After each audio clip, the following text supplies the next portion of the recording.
કિરીટભાઈના ફોર્મમાં બે વાંધા હતા। પહેલું કે ચૂંટણીના ફોર્મની સાથે જે એફિડેવિટ રજૂ કરવાનું હોય છે એ એફિડેવિટનું ચૂંટણી પંચનું એક ફોર્મેટ ફિક્સ છે। એ ફોર્મેટમાં તમારે સવાલોના જવાબ ભરવાના હોય છે અને જ્યાં વધારાની વિગતો આપવાની હોય ત્યાં અલગથી બિડાણ માટેની એની નોંધ હોય છે। એક આખો પેરેગ્રાફ જે ખરડો છે ચૂંટણી પંચનો એમાંથી એક આખો મોટો પેરેગ્રાફ એમની એફિડેવિટમાં ગાયબ છે। એટલે એમણે ઈરાદાપૂર્વક કોઈ હકીકતો છુપાવી છે।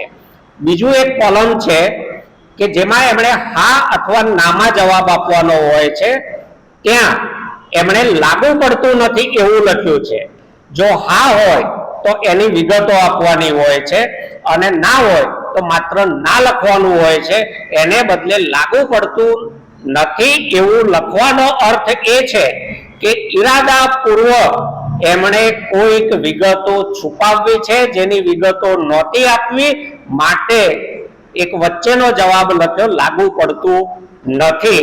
આ બંને બાબતો એવી છે કે જેમાં કોઈ પણ ઉમેદવારનું ફોર્મ રદ થઈ શકે અને ચૂંટણીના કાયદા પ્રમાણે તમે ઈરાદાપૂર્વક કોઈ હકીકતો છુપાવો છો તો એ કોર્ટમાં પડકારી શકાય છે।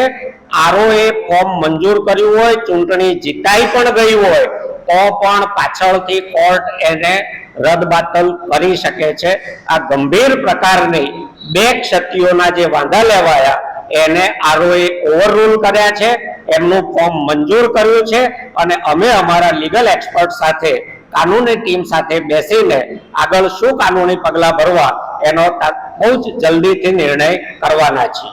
મિત્રો, આવા જ વિડીયો અને શોર્ટ્સ જોવા માટે આજે જ અમારી ન્યૂઝ રૂમ યુટ્યુબ ચેનલને સબસ્ક્રાઇબ કરો।